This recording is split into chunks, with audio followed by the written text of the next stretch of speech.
Bonjour les amis, c'est un plaisir de vous retrouver pour continuer cette mini-série sur les contradictions dans la Bible, en tout cas les contradictions apparentes. Dans la dernière vidéo, je vous ai parlé du voile de Moïse dans Exode 34 et de ce qui semblait être une contradiction.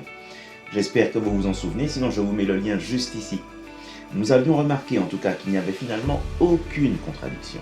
Et aujourd'hui, j'aimerais vous dire quelques mots sur la deuxième lettre de Paul aux Corinthiens, chapitre 3, versets 12 à 18. Pourquoi ?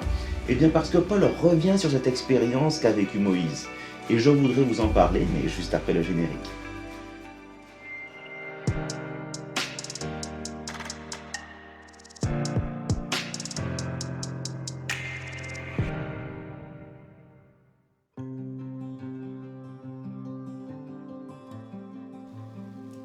Ayant donc cette espérance, nous usons d'une grande liberté.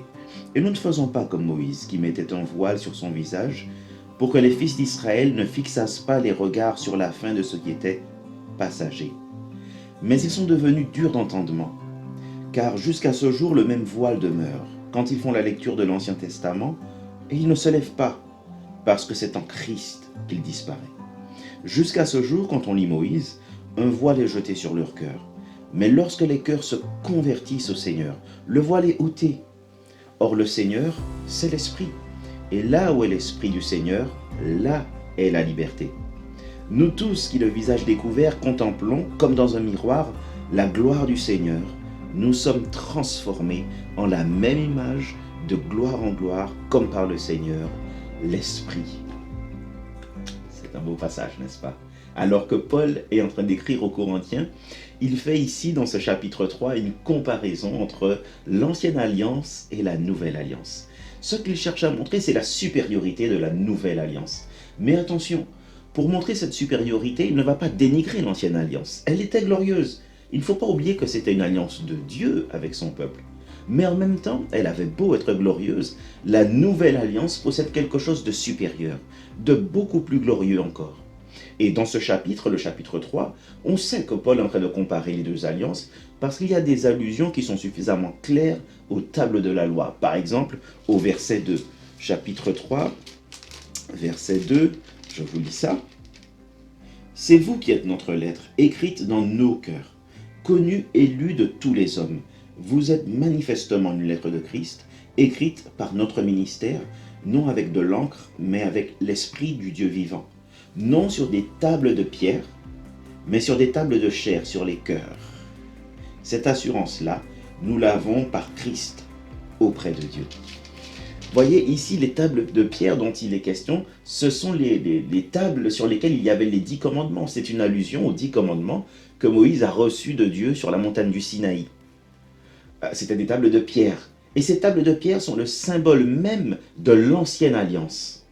Mais Paul cherche ici à montrer la supériorité de la nouvelle alliance en soulignant qu'elle, cette nouvelle alliance, contrairement à l'ancienne alliance, n'est pas écrite sur des tables de pierre, mais sur des tables de chair, c'est-à-dire sur les cœurs. Les termes de la nouvelle alliance ne sont pas écrits sur quelque chose d'extérieur à l'être humain. Ils sont inscrits à l'intérieur. Ça se passe à l'intérieur de l'être humain. Quand quelqu'un se tourne vers Jésus, qu'est-ce qui se passe? Eh bien, en lui, Dieu vient écrire par l'Esprit Saint les termes mêmes de l'alliance. Si bien que le croyant de la nouvelle alliance n'accomplit pas la volonté de Dieu comme quelque chose qui lui serait imposé de l'extérieur, mais au contraire, c'est de l'intérieur qu'il y a cette motivation, ce désir, cette aspiration à faire la volonté de Dieu. C'est en lui que quelque chose se passe, c'est en lui que l'Esprit le met en mouvement de manière tout à fait libre et sans contrainte. L'apôtre Paul va continuer ensuite.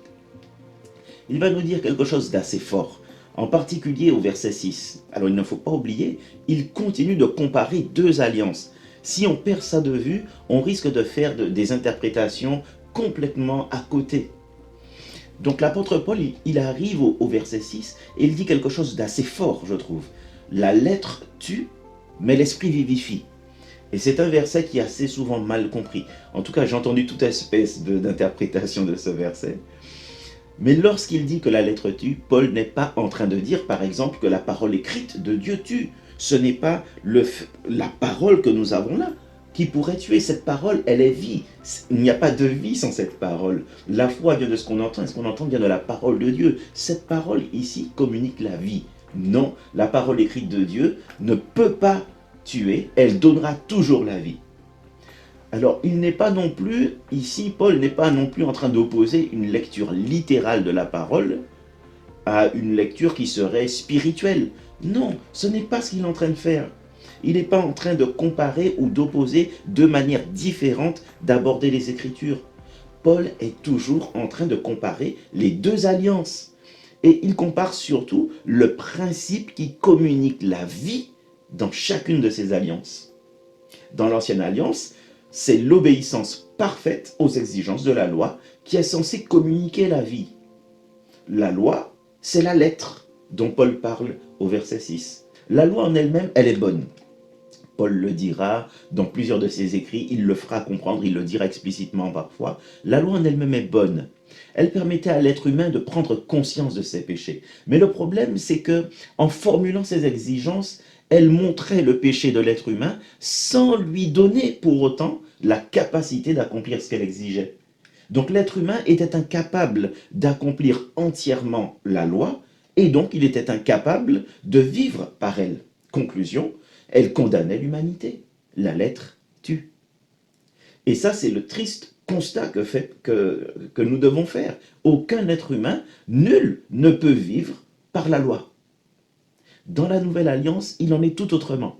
L'Esprit vivifie. Pourquoi? Mais parce que l'Esprit qui agit en nous nous fait accomplir la loi de Dieu. Il nous montre le chemin et il nous transforme pour que nous soyons de plus en plus aptes à suivre ce chemin. Donc Paul, ici, il compare les deux alliances. Et il y a vraiment une supériorité nette de la Nouvelle Alliance. C'est alors qu'il compare ces deux alliances qu'il est amené à parler de Moïse et du voile de Moïse. Et comme il a déjà parlé des tables de pierre que Moïse avait reçues sur le Sinaï, c'est tout naturellement que maintenant Paul va parler de l'expérience que Moïse a vécue quand il est redescendu de la montagne du Sinaï. Mais il ne faut pas perdre de vue, encore une fois, que Paul est toujours en train de comparer les deux alliances. Maintenant, ce qu'il va comparer, c'est plus précisément leur gloire respective. Leur gloire respective. L'ancienne alliance était glorieuse, je vous l'ai dit. Mais la nouvelle alliance l'est bien plus encore.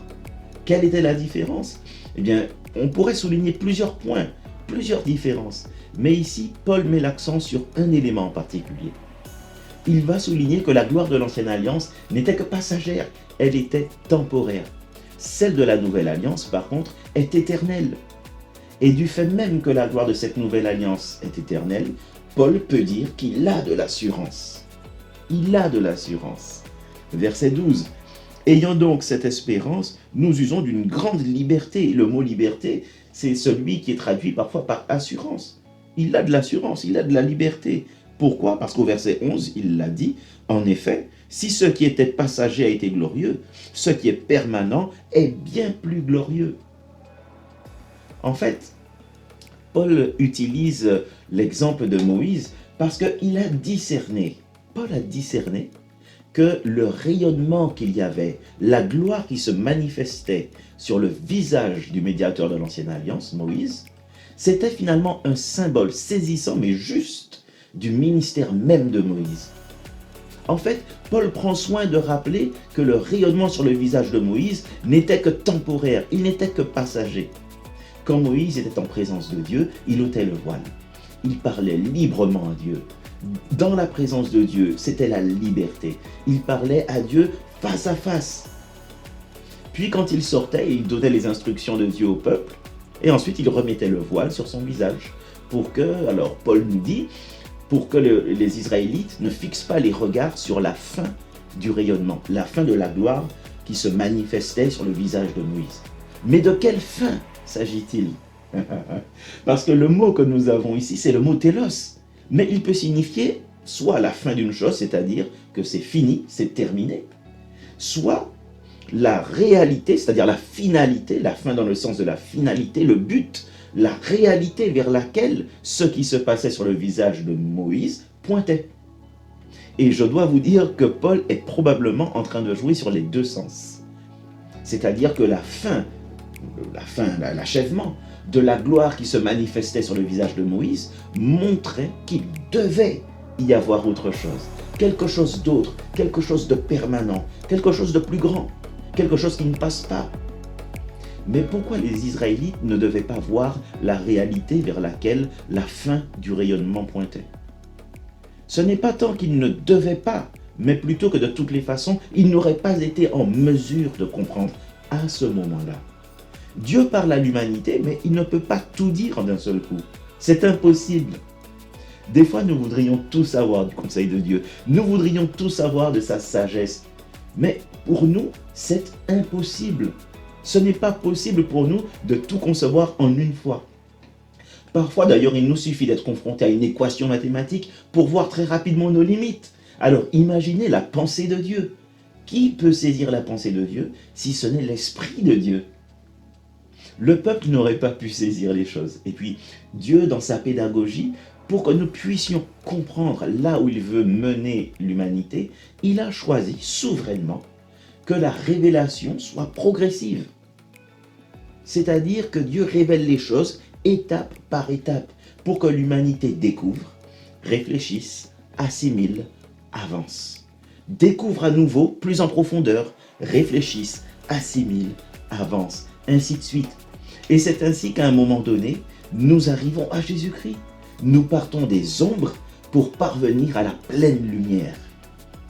Mais finalement, si le peuple n'aurait de toutes les façons pas compris la réalité vers laquelle pointait le fait que la gloire s'estompait sur le visage de Moïse, pourquoi ne devait-il pas fixer la fin de cette manifestation divine, c'est-à-dire le moment où ça s'arrêtait? Alors là, je crois qu'il faut réaliser quand même quel était le contexte dans lequel était Moïse. Il faut se remettre là dans cette période, dans ce moment de l'histoire du peuple d'Israël. Il faut se mettre à la place de Moïse. Il nous faut revenir à ce contexte.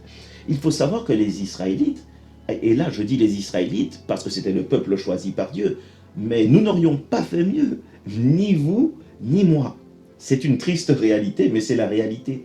Donc je vous disais que les Israélites étaient un peuple très difficile à diriger. Ils étaient prompts à critiquer Moïse, à se plaindre.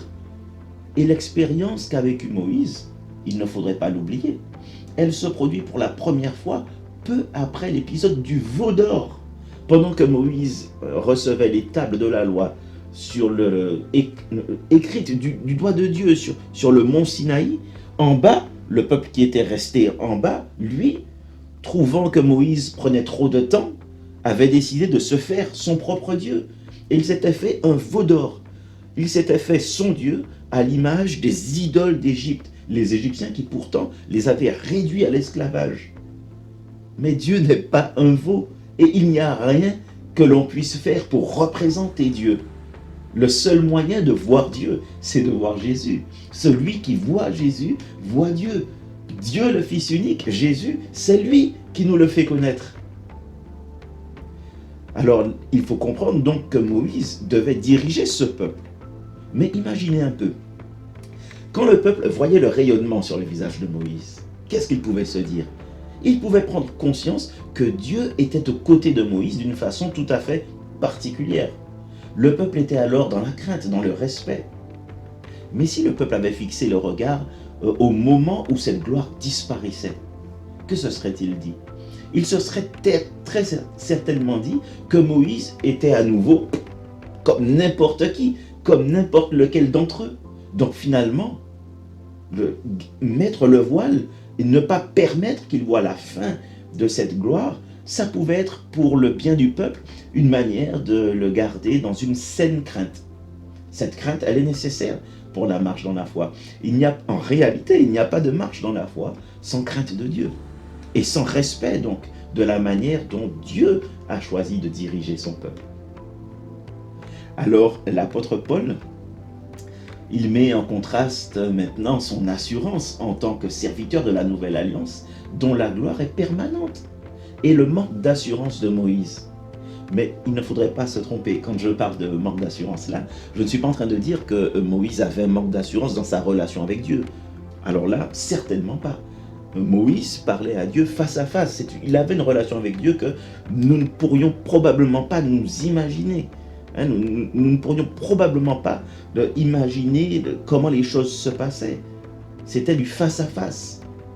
Il n'avait aucun problème de relation avec Dieu, aucun problème d'assurance dans sa relation avec Dieu. Mais par contre, là où il y avait un manque d'assurance, ça venait plutôt du fait qu'à un moment donné, la gloire sur son visage s'estompait. Et sans le voile, cela aurait eu des conséquences sur son autorité au sein du peuple, c'est évident. D'ailleurs, même avec le voile, Moïse a dû composer avec les murmures, les plaintes, les critiques du peuple. Mais je vous le redis encore, nous aurions été, vous et moi, à la place des Israélites, nous n'aurions pas fait mieux. C'est la réalité. Le cœur qui n'a pas été vivifié par l'Esprit, ce cœur-là ne peut que se rebeller contre Dieu. L'autorité de Paul ne repose pas sur une manifestation physique passagère, mais sur l'action permanente de l'Esprit qui accompagne son ministère de prédication de la parole de Dieu. Il a de l'assurance. Mais Paul fait un constat qui l'attriste, et il nous en parle. Il fait un constat qui l'attriste. C'est que le voile que Moïse mettait sur son visage à l'époque, à son époque donc, le vrai voile, le voile matériel, il semble maintenant être sur le cœur des Israélites du temps de Paul. Comme s'il s'était déplacé, comme si le voile matériel avait cédé la place à un voile spirituel. En fait, Paul constate que quand on lit les écrits de Moïse dans les synagogues, le voile demeure. C'est-à-dire que les Israélites ne réalisent pas que les choses du temps de Moïse n'étaient que des ombres et que la pleine lumière est arrivée en Christ, en Jésus. Le voile s'est déplacé du visage de Moïse au cœur des Israélites. Mais il y a quelque chose que Paul tient à dire, c'est que le voile peut être ôté. Le voile peut être ôté de la même manière que lorsque Moïse entrait dans la présence de Dieu, il ôtait le voile. De la même manière, lorsque quelqu'un se tourne vers Jésus, le voile qui empêche de voir la gloire de la nouvelle alliance est ôté. Lorsque le pas de foi est fait, alors le voile est ôté. Pourquoi ? Parce que quand on se tourne vers Jésus, l'Esprit vient faire son habitation en nous. Et c'est l'Esprit qui permet la liberté nécessaire pour voir ce qui est ombre et ce qui est pleine lumière. Et Paul va continuer et terminer ce chapitre avec une affirmation extraordinaire. Il parle maintenant de ceux pour qui le voile a déjà été ôté, c'est-à-dire les disciples de Jésus, les croyants de la nouvelle alliance. Et je l'ai déjà lu tout à l'heure, mais là je dois quand même le relire. Je lis le verset 18. Nous tous, qui le visage découvert contemplons, comme dans un miroir, la gloire du Seigneur, nous sommes transformés en la même image, de gloire en gloire, comme par le Seigneur, l'Esprit. Alors là, il y a une transformation, une métamorphose. L'Esprit transforme celui qui contemple Jésus. Comme Moïse qui contemplait Dieu dans les moments d'intimité spirituelle, de rencontre, il était transformé physiquement, extérieurement. De la même manière, quiconque aujourd'hui se tourne vers Jésus est transformé intérieurement. Et cette transformation ne s'arrête pas. Ce n'est pas comme le rayonnement sur le visage de Moïse qui s'estompait. Cette transformation ne diminue pas avec le temps. Au contraire, elle ne cesse de grandir. La transformation, c'est une transformation des pensées. C'est une transformation dans la manière d'opérer les choix de vie. C'est une transformation dans la manière de vivre. C'est une transformation qui est vraiment profonde et qui ensuite se voit extérieurement. Je dois encore vous dire deux choses. D'abord, ici, Paul dit que nous sommes transformés en l'image de celui que nous contemplons. Laissez-moi vous dire que nous finissons toujours par ressembler à ce que nous contemplons vraiment. Nous finissons toujours par ressembler à ce que nous contemplons vraiment. Mais je voudrais vous dire que le mot « contempler » ici, là encore, Paul choisit bien les mots qu'il utilise. Ce mot veut dire non seulement contempler, mais il veut dire aussi refléter. C'est-à-dire qu'il y a une double action qui est en train de se réaliser. Alors que nous contemplons Jésus, dans le face-à-face qui est maintenant possible par l'Esprit, qui nous a libérés du voile d'aveuglement. Alors que nous contemplons Jésus, nous reflétons Jésus. Christ est formé en nous. La deuxième chose, et la dernière chose que je voudrais vous dire, c'est qu'à l'époque de Moïse, il n'y a que Moïse qui a vécu l'expérience de transformation. Mais dans la nouvelle alliance, c'est-à-dire depuis que Christ a donné sa vie jusqu'à aujourd'hui et jusqu'à ce que le Seigneur revienne, quiconque croit en Jésus est transformé. Ce n'est pas seulement Paul qui vit ça, c'est nous tous. Nous tous. Alors maintenant, j'ai une question. Cette question, c'est de savoir si nous prendrons le temps de contempler Jésus. Il n'y a pas de reflet de Jésus sans contemplation de Jésus. Le contempler dans sa parole, le contempler dans la prière, le contempler à l'œuvre dans son Église. J'espère que nous prendrons ce temps-là. Parce que quand nous prenons ce temps, nous sommes transformés en celui que nous admirons et que nous adorons. Et c'est lui que le monde a besoin de voir, pas nous. Pas nous. Il faut que nous soyons comme lui pour que le monde le voie. Bonne semaine.